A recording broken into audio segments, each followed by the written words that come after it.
Dur, katanya minum es bisa bikin batuk atau pilek. Tapi bener nggak sih? Nah, faktanya minum es tidak langsung bikin kamu sakit. Pilek dan batuk itu penyebab utamanya adalah virus, bukan es batu. Tapi minum minuman dingin bisa bikin suhu tenggorokanmu turun. Akibatnya pertahanan alami di tenggorokan jadi sedikit melemah, sehingga virus lebih mudah masuk. Makanya kalau badanmu lagi fit, minum es itu nggak masalah.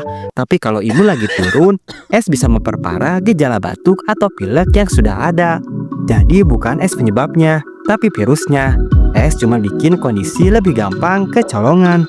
Jadi nikmatin esmu asal tubuhmu dalam kondisi yang fit.